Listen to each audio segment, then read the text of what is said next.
हमने देख लिया था पहले, हम hunger, hardship and popular relief ये सब चीजें हम पढ़ चुके थे, और हमने 1848 का रिवॉल्यूशन ऑफ द लिबरल्स चालू किया था। ठीक है, उसमें भी हमने आधा पढ़ लिया था। फिर हमने यहाँ से पढ़ना है सेकंड पेरा से कि in German reason political as,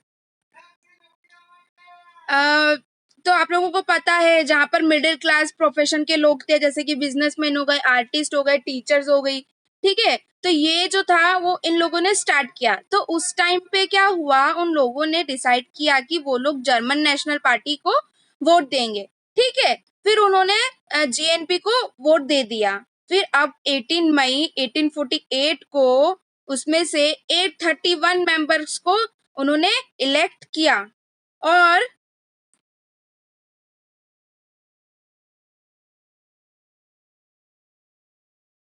वो लोग जो हैं एक कॉन्स्टिट्यूशन जो जिन्होंने ड्राफ्ट किया था जर्मन नेशन के लिए, है ना।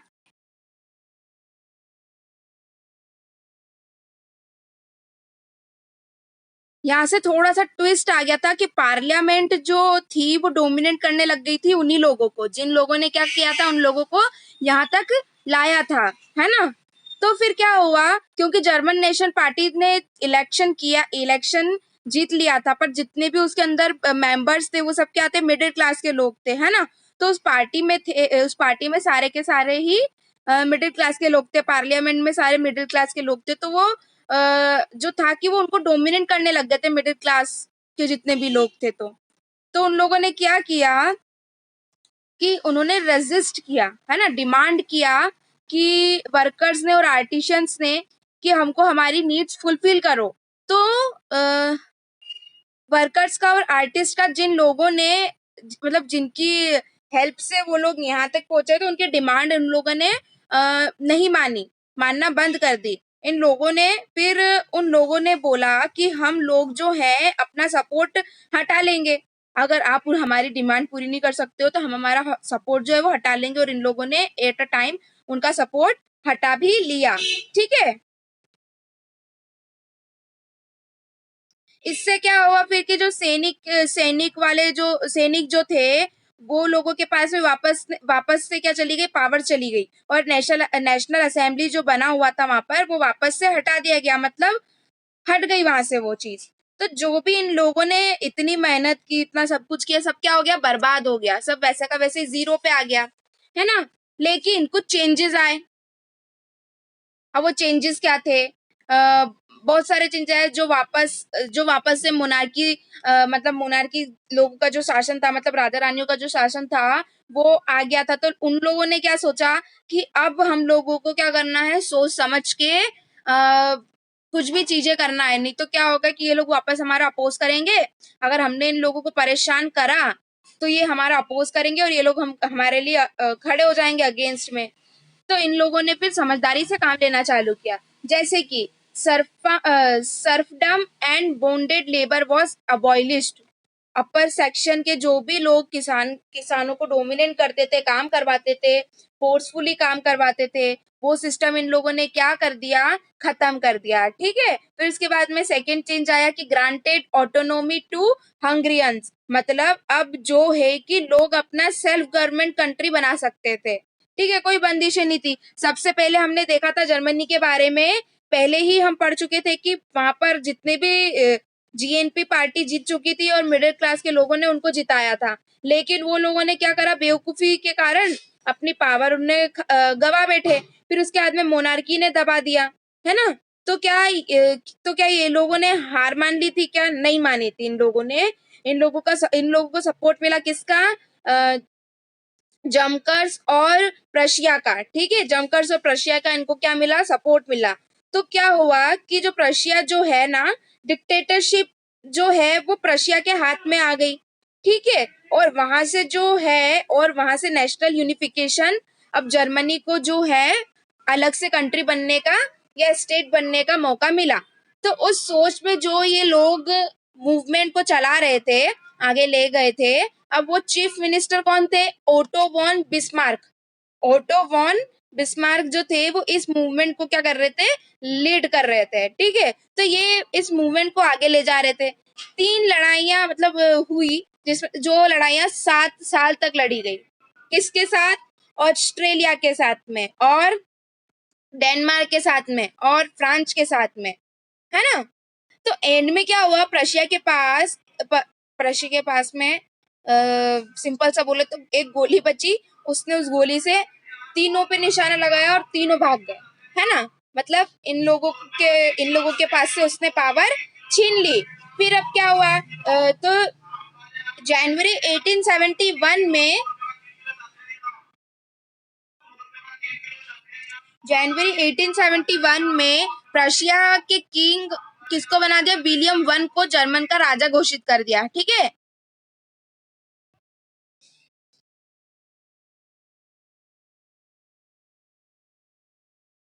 क्या किया, प्रशिया किंग विलियम वन को जर्मन का राजा घोषित कर दिया गया। तो अब क्या कर दिया, अब उसको जो है अलग सिस्टम बना दिया, है ना। उसका जो एक अलग सिस्टम बन गया। जो नए गवर्नमेंट था बहुत ही ज्यादा एम्फेसिस देता था, एम्फेसिस मतलब महत्व देना था, है ना, महत्व देता था बहुत ज्यादा मनी को, और मॉडर्नाइज करता था वो चीजें, बैंकिंग सिस्टम को इम्प्रूव करता था, है ना, जुडिशरी सिस्टम को डेवलप करने लग गया करता था। तो जर्मन के लोग अब बहुत खुशी खुशी रहने लग गए थे, उनकी सारी चीजें हो रही थी। अब हम बात करते हैं इटली की। तो इटली का यूनिफिकेशन कैसे हुआ, कैसे अलग हुआ, कैसे कंट्री बनी, है ना, कैसे नेशन स्टेट बना। तो 19th सेंचुरी में तो 19th सेंचुरी में क्या हुआ कि इटली में 7 स्टेट्स थी। कितनी स्टेट्स थी? 7। 7 स्टेट्स में वो इटली जो था वो डिवाइडेड था, और जो 7 स्टेट है ना, उसमें एक एक स्टेट था जिसमें इटालियन को रूल करने दिया जाता था। मतलब 7 स्टेट्स थी इटालियन में, बट ओनली 1 स्टेट इटालियन की, जिसमें इटालियन रूल करते थे। बाकी जो 6 स्टेट्स थी उसमें कोई और ही रूल करते थे, ठीक है। तो जैसे कि कुछ एग्जाम्पल देखते हैं हम लोग। ऑस्ट्रियन जो था उस पे किसका रूल था? हैब्सबर्ग का रूल चल रहा था वहां पे। सेंटर पे पॉप का रूल था। साउथ पे बॉर्बन किंग ऑफ स्पेन का रूल था। तो क्या हुआ, इवन जो है ना इटालियन लैंग्वेज भी वहां पर बोली नहीं जाती थी, है ना। बहुत सारे लोकल लैंग्वेजेस वहां पर चल रहे थे। तो बहुत टफ था वहां पर अपनी कंट्री बनाते, अपनी कंट्री बनाना, है ना, जहाँ पर इटली का अलग सा कंट्री हो, इटालियन लैंग्वेज हो, बहुत बहुत टफ था वहां पर। तो क्या हुआ, ड्यूरिंग 1830 हमने देखा कि गुस्पी मिजानी नाम का एक पर्सन था जो कि इटालियन रिवॉल्यूशन चला रहा था। उसने ट्राई किया था कि सबसे पहले वो उसने एक सीक्रेट सोसाइटी बनाई थी, है ना, जिसमें उसने यंग इटैली नाम दिया। लेकिन वो जो था वो फेल हो गया, वो ज्यादा आगे जा ही नहीं पाया। उसके जितने भी ड्रीम्स थे कि इटली को भी नेशन स्टेट बनाएंगे, लेकिन वो ड्रीम्स जो है वो पूरे नहीं हो पाए। तो क्या हुआ, चीफ मिनिस्टर कंवर ने उसको उस चीफ मिनिस्टर कंवर ने उसको लेड किया, ठीक है। उसने इस मूवमेंट को लेड किया। Large number of people under the leadership of Giuseppe Garibaldi Garibaldi join the movement. और ये लोग सोचे कि अब हम लोग नहीं जीत सकते, है ना। इन लोगों ने तो सोच लिया, किसने? इटली के लोगों ने, कि 1860 में क्या हुआ, ये लोग जाते हैं लड़ने के लिए और सोचते हैं कि अगर हार गए तो क्या हुआ, क्या हुआ, लोकल पीजेंट फिर उसके साथ में सपोर्ट में आ गए, है ना। लोकल पीजेंट मतलब किसान। किसान इनके सपोर्ट में आने लग गए। अब ये लोगों ने सोचा कि अब ये जो लोग हैं सो अब मिलकर गए वहां पर। पूरा बहुत बड़ा मूवमेंट हुआ इनका। ये लोग बहुत जो स्पेनिश रूलर्स थे उनको इन्होंने हटा दिया फाइनली। तो 1861 में क्या हुआ, विक्टर इमैनुअल टू, नाम क्या है, Victor Emmanuel two, king of united Italy का राजा घोषित किया। किसको? विक्टर इमैनुअल टू को इटली का राजा घोषित किया। ठीक है, तो स्ट्रेंज केस ऑफ ब्रिटेन हम लोग पढ़ रहे हैं अब। मतलब ये सब क्या है? कहानी है। पहले हमने किसकी कहानी पढ़ी? जर्मन की। फिर हम किस पे आए? फिर हम इटली पे आए। अब हम ब्रिटेन की बात कर रहे हैं यहाँ पर। ठीक है, तो ब्रिटेन में क्या हुआ? अब पता है ब्रिटिशर्स लोग कितने चालाक होते हैं, है ना? आपको यहाँ पर से सब समझ में आ जाएगा कि कितने चालाक होते हैं। तो there was no British nation before 18th century in Scotland. Scotland में कोई भी ब्रिटिश नेशन नहीं था। कब? 18th सेंचुरी के पहले। पर फिर उसके बाद में क्या हुआ? English parliament seize the power from monarchy in 1688। ठीक है, क्या हुआ कि इंग्लिश पार्लियामेंट ने मोनार्की से पावर सीज कर ली। मतलब कब की? 1688 में। और England become the nation state. मतलब इंग्लैंड क्या बन गया? नेशन स्टेट बन गया। सीज कर लेना मतलब उन्होंने उसकी पावर को वहीं पर रोक दिया और उन लोगों ने वहां पर राज करना स्टार्ट कर दिया। फिर England become the nation state. England क्या हुआ? नेशन स्टेट बन गई। अब act of union 1707 sign between England and Scotland. अब क्या हुआ? एक्ट ऑफ यूनियन जो था वो 1707 में साइन हुआ इंग्लैंड और स्कॉटलैंड के बीच में। उसका नाम उनने United kingdom of great Britain रखा, है ना? अ, फिर उसके बाद में इंग्लैंड जो था वो चालाक था, सभी को पता है। तो उसने अपने इन्फ्लुएंस को बढ़ाते हुए स्कॉटलैंड पर ज्यादा स्कॉटलैंड पर उसने क्या करा? अपना इन्फ्लुएंस बढ़ा लिया। ठीक है, इन्फ्लुएंस बढ़ा लिया। और सिंस इससे क्या हुआ? ब्रिटेन पार्लियामेंट में ब्रिटिश के जो मेंबर्स थे वो डोमिनेट करने लग गए स्कॉटलैंड को। तो स्कॉटलैंड जो है अब वो इंग्लैंड के अंडर आ चुका था। ऐसे सिमिलर कहानी जो है आयरलैंड की है। ठीक है, आयरलैंड के साथ में भी क्या हुआ था? आयरलैंड में सब कुछ बढ़िया चल रहा था। इंग्लैंड ने दिमाग लगाया वहां पे कि इंग्लैंड को है ना, पहले वहां पे दो पार्ट्स में डिवाइड किया गया था, कैथोलिक और प्रोटेस्टेंट। ठीक है, तो वो इंग्लैंड ने क्या करा? वहां पे दिमाग लगाते हुए प्रोटेस्टेंट को बोला कि हम आपकी हेल्प करेंगे, आप एक काम करो, कैथोलिक को दबा दो और आप रूल करो। तो प्रोटेस्टेंट तो बहुत खुश हो गया। उसने क्या बोला इंग्लैंड को कि हाँ, मतलब उसने उन लोगों की बात मान ली और बोला कि हाँ ऐसा करते हैं। और उन्होंने फाइनली वो चीज कर भी दी, अप्लाई भी कर दी। तो प्रोटेस्टेंट ने क्या करा? कैथोलिक को उसके अंडर में ले लिया। अब वहां पर मतलब इंग्लैंड ने क्या करा? ब्रिटिशर्स ने क्या करा? कैथोलिक को और प्रोटेस्टेंट को दोनों को लड़ा दिया। फिर उसके बाद में इंग्लैंड ने अपना राज करना वहां पर चालू कर दिया। ठीक है, अब वो पहले तो वो दो थे पर अब क्या हो गया? वो एक हो गया, है ना? प्रोटेस्टेंट ने उसको क्या, कैथोलिक को क्या करा था? दबाकर खुद के पास में ले लिया था, है ना? उसने खुद ने उस पर रूल करना स्टार्ट कर दिया था। तो अब 1801 में आयरलैंड जो है वो फोर्सफुली इंग्लैंड में मर्ज हो गया था, है ना? उसको मर्ज होना पड़ा था। ठीक है, अब इंग्लैंड के अंदर कौन कौन आ गया? स्कॉटलैंड भी आ गया, ब्रिटेन भी आ गया, इंग्लैंड तो था ही, है ना? तो अब न्यू ब्रिटेन जो था उसका न्यू फ्लैग था, है ना? नेशनल एंथम भी आ गई। तो वो लोगों ने इंग्लिश लैंग्वेज भी वहां पर लागू कर दी, प्रमोट करने लग गए। अब एक छोटा सा टॉपिक है आपका, विजुअलाइजिंग द नेशन, है ना? आर्टिस्ट जो है वो 18th और 19th सेंचुरी में इसके पास में तरकीब लगाई जा रही थी कि उन्होंने इसको नाम दिया पर्सोनिफिकेशन। पर्सोनिफिकेशन का मतलब ये होता है फीमेल्स को चूज किया गया as a symbol of nation. जैसे कि हम एक एग्जांपल देखते हैं, हम आईफा अवार्ड्स वगैरह देखते हैं।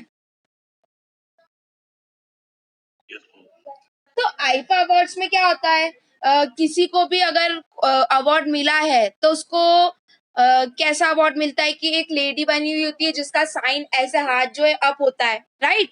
तो उसका मीनिंग ये होता है कि मतलब बेस्ट एक्टर्स का अवार्ड जब उसको मिलता है तब उसको इस सिंबल से सम्मानित किया जाता है ना? तो हमारे यहाँ पे भी क्या हुआ कि फीमेल को चूज किया गया एज अ सिंबल। ठीक है, जिसको एलिगोरी भी बोला जाता है। नेशन स्टेट को रिप्रेजेंट करने के लिए फीमेल फिगर को चुना गया। ठीक है, जैसे कि हम अगर बात करें अगर अगर आपको समझ में आ ही जाएगा, जैसे फिगर में फीमेल फिगर में जो है वो लिबर्टी को बताते हैं। लिबर्टी मतलब आजादी, है ना। तो वो फिगर क्या बताता है हमको कि हम आजाद हैं। जैसे कि जस्टिस रिपब्लिक, जैसे जस्टिस और रिपब्लिक बताया जाता है। हम जैसे बात कर रहे थे, हमारे यहाँ पे जुडिशरी सिस्टम में आप लोगों ने देखा है, एक लेडी खड़ी रहती है जिसमें ब्लैक पट्टी बांधती है और तराजू को हाथ में लेके चलती है। तो वो क्या है, वो हमारे जस्टिस जस्टिस का साइन है, जस्टिस का सिंबल है कि यहाँ पर न्याय होगा। तो हम किसको रिप्रेजेंट कर रहे हैं? एक फीमेल फिगर को लेकर रिप्रेजेंट कर रहे हैं, है ना। तो फ्रांस का सिंबल के नाम था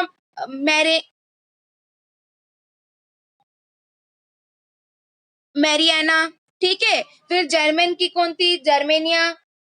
तो ऐसे ऐसे इन लोगों के फिगर्स के इन्होंने नाम, मतलब सिंबल्स को बताया।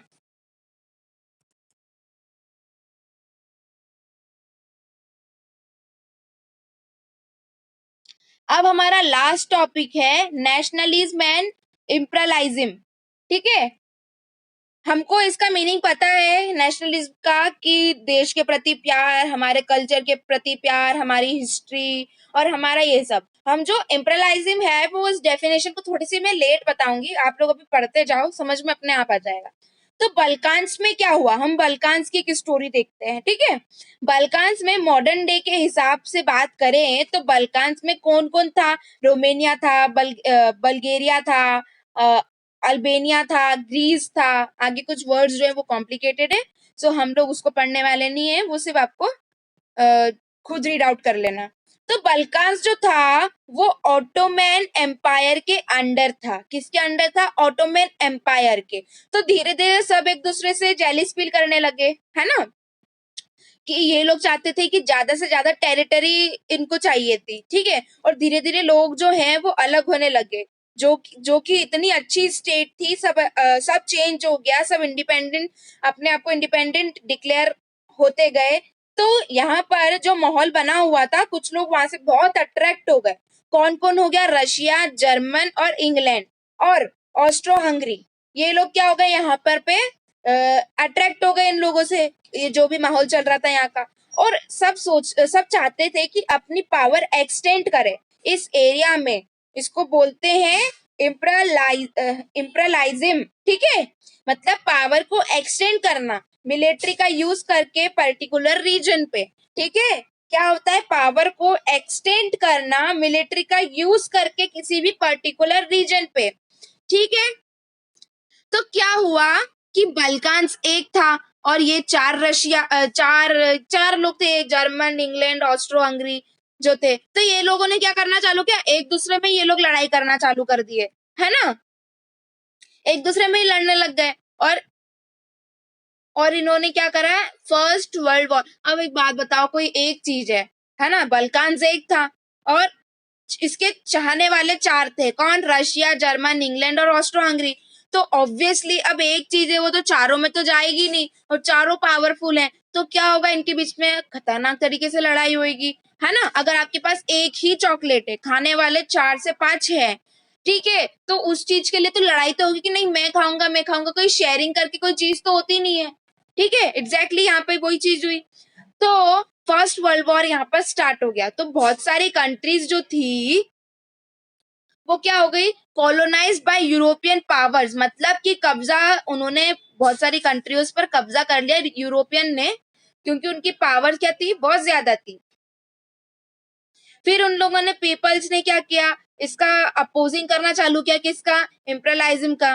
क्यों करेंगे यार, क्यों नहीं करेंगे, है ना। अगर तुम, मतलब पावर बढ़ाना है तुमको, हर जगह मिलिट्री का यूज करके फोर्सफुली किसी भी रीजन को अपने अंडर करना या कब्जा कर लेना है, तो हर किसी ने इसका अपोज करना चालू किया। फिर 19th सेंचुरी में